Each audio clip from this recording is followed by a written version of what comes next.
Assalamualaikum warahmatullahi wabarakatuh. Selamat pagi anak-anakku yang Bapak banggakan. Berjumpa lagi dengan saya, Bapak Aulia Nada Rahman, dalam pembelajaran Akidah Akhlak kelas 8.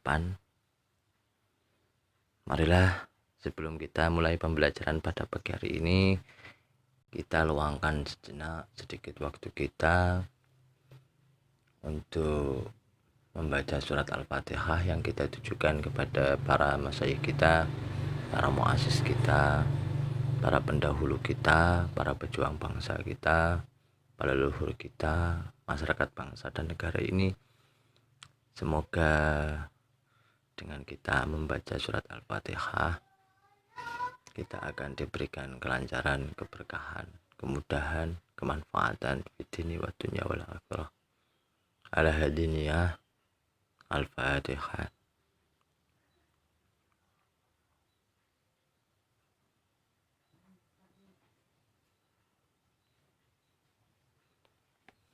Baiklah,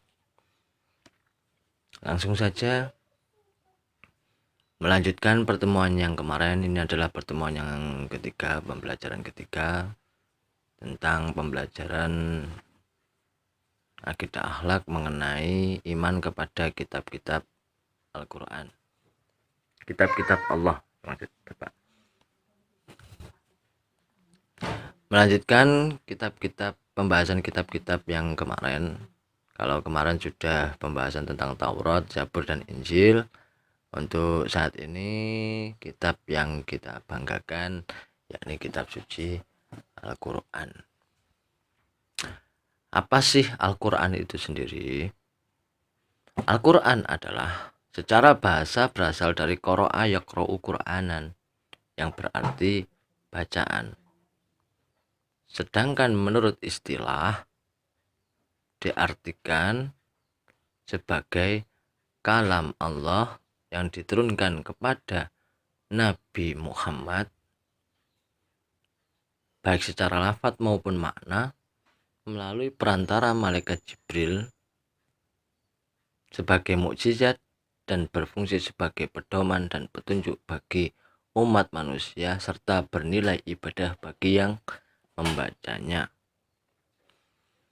Ini merupakan ciri Al-Quran secara khusus, di mana tidak dimiliki oleh kitab-kitab yang lain.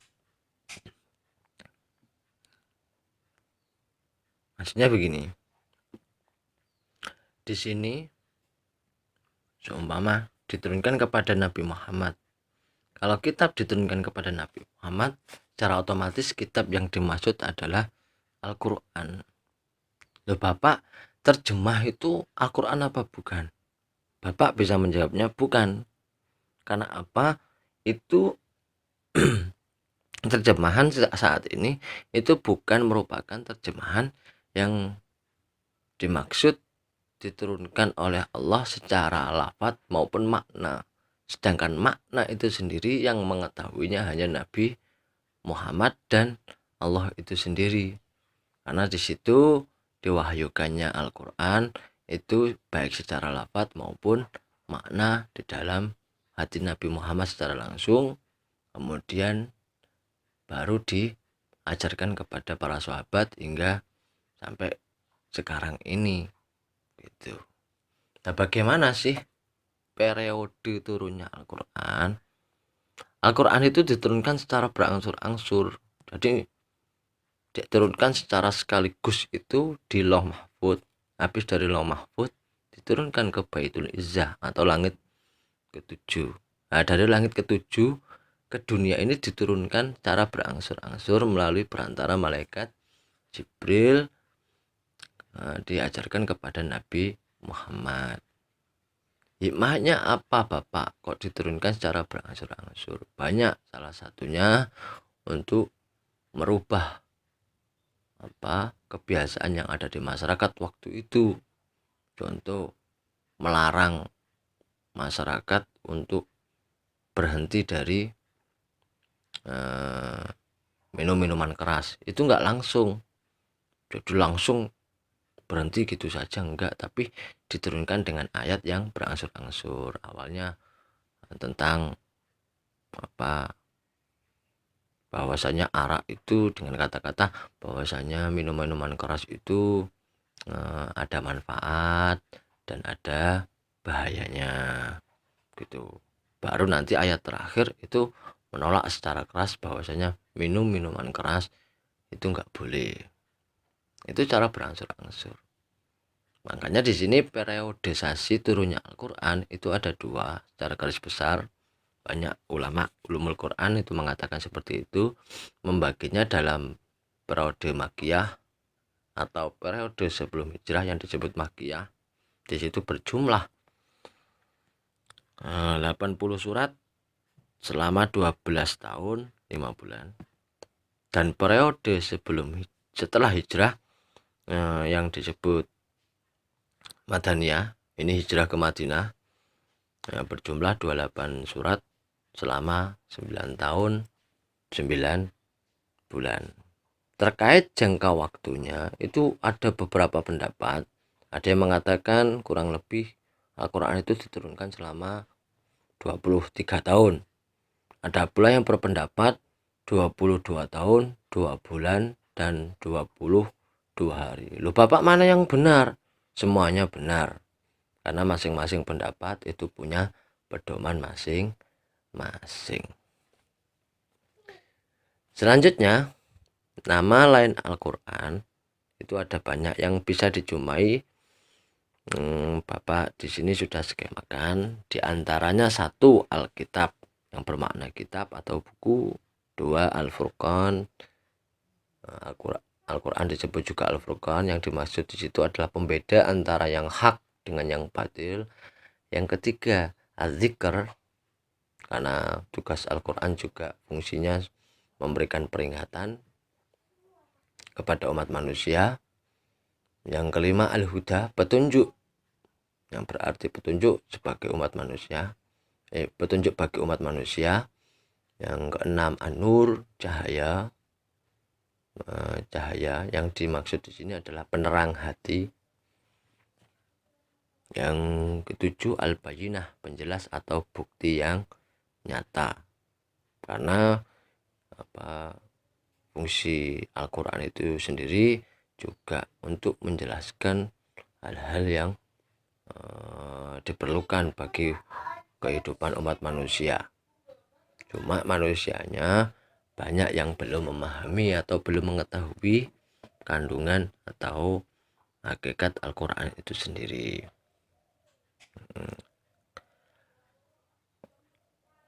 Untuk selanjutnya, kita perlu mengetahui tentang pokok-pokok kandungan Al-Quran. Apa saja sih setidaknya kandungan Al-Quran itu sendiri? Isi pokok kandungan Al-Quran ada beberapa. Satu, sini akidah. Akidah itu keyakinan atau kepercayaan. Yang kedua, ibadah. Mengajarkan cara seseorang itu untuk menghamba atau ibadah kepada Allah, berbakti kepada Allah. Yang ketiga, muamalah atau hubungan antar manusia. Yang kelima, akhlak, budi pekerti. Yang keenam, sejarah. Yang ketujuh, syariat atau aturan perundang-undangan. Ini kalau dikelompokkan itu, kalau mau dikerucutkan lagi sebenarnya cuma 3. Satu, akidah. Yang ketiga, syariah. Yang kedua, syariah. Yang ketiga, akhlak. Yang pada awal pembahasan sudah dibahas tentang masalah iman, yakni berkaitan dengan iman itu berkaitan dengan lisan, hati, dan perbuatan. Begitu. Nah, begini di sini juga gitu. Ada rukun iman itu berkaitan dengan akidah. Rukun Islam berkaitan dengan syariat. Ihsan berkaitan dengan akhlak. Itu isi pokok kandungan Al-Quran kalau disederhanakan seperti itu. Kalau mau dirinci ya 7 hal ini gitu. Untuk selanjutnya, kenapa sih Al-Quran begitu istimewanya dibanding kitab-kitab yang lain. Di sini sudah Bapak sederhanakan untuk lebih memahaminya. Yang pertama, karena Al-Quran itu kitab yang paling sempurna dan diperuntukkan bagi seluruh umat manusia. Ini menjadikan Al-Quran berbeda dengan kitab-kitab yang lain. Kalau kitab yang lain itu tidak sempurna, satu. Terus yang kedua juga diperuntukkan hanya untuk kaum atau umat tertentu saja waktu itu. Yang kedua, menghilangkan sebagian syariat yang terdapat dalam kitab-kitab terdahulu yang sudah tidak sesuai. Nah, itu bisa kalian cari atau bisa kalian rujuk karangannya beberapa pemikir-pemikir muslim seperti Nasr, Abu Hamid Zaid dan lain sebagainya. Itu bisa dicari di internet, banyak. Apa sih sebagian syariat yang sudah tidak sesuai lagi, banyak banget. Masalah seperti umpamanya mengkoreksi budaya-budaya Arab. Dulu wanita boleh nikah banyak, dikoreksi oleh Al-Quran, wanita hanya memiliki satu suami. Itu. Begitu juga laki-laki boleh menjatuhkan talak dimanapun berada. Sekarang nikah terus bercerai, nikah cerai, atau nikah banyak perempuan. Nah, itu dikoreksi oleh Al-Quran. Dalam masalah poligami itu hanya 4 saja, itu dikoreksi semuanya di situ. Yang nomor 3, memiliki susunan bahasa dan sastra yang paling indah yang tidak dimiliki oleh kitab-kitab yang lain. Walaupun kemarin kita sudah membahas seperti Zabur itu memiliki nyanyian-nyanyian, cuma tidak seperti Al-Quran ini. Karena apa? Itu merupakan kemukjizatan Al-Quran yang tidak dimiliki oleh kitab-kitab yang lain, bahkan untuk menantang seluruh umat manusia. Itu makanya tantangan Al-Quran pada masa dulu ketika Al-Quran itu berusaha ditolak oleh beberapa orang yang menolak keimanan. Itu tantangan Al-Quran itu ada beberapa wujud. Satu, menantang untuk membuat serupa Al-Quran. Bisa enggak gawiin sing podo karo Al-Quran, atau yang sebanding untuk menandingi Al-Quran. Yang kedua, karena enggak mampu, ditantang lagi, buat surat 10 surat saja yang serupa dengan Al-Quran atau sebanding dengan Al-Quran nilainya. Enggak bisa lagi. Dikasih tantangan yang lebih sederhana lagi, suruh buat 1 surat saja yang senilai dengan Al-Quran secara bahasa dan sastranya. Itu kalau dalam bahasa Indonesia kan ada saja, AA, kan gitu. Kalau dalam puisi itu, Al-Quran juga begitu, qul huwallahu ahad Allahu somad. Nah, belakangnya sama. Alam tara kaifa fa'ala rabbuka bi ashabil fil. Kan belakangnya fil gitu. Lam semua. Itu pernah terjadi di zaman Abu Bakar, karena di situ pada masa Abu Bakar itu ada peristiwa Nabi palsu itu berusaha untuk menandingi Al-Quran juga. Tapi juga tidak bisa. Pernah ada yang berusaha menandingi surat Al-Fil pakai malfil gitu. Apa itu gajah? Wama adraka malfil. Apa yang engkau ketahui tentang gajah? Kan lucu jadinya. Beda dengan yang dibuat oleh Allah itu sendiri. Karena Al-Quran itu langsung diturunkan dan berasal dari Allah. Bukan hanya itu, mukjizat Al-Quran itu ada banyak banget. Apalagi Bapak, banyak. Al-Quran itu memberitakan hal-hal yang gaib, umpama seperti dalam surat Yunus ayat 92 yang menjelaskan bahwa badan Fir'aun yang ditenggelamkan Allah di Laut Merah diselamatkan Allah sebagai pelajaran bagi generasi sesudahnya. Nah, itu ada redaksi, nanti bisa dilihat, lunajika bibadanika begitu. Nah, hal itu dibuktikan bukan oleh Nabi Muhammad,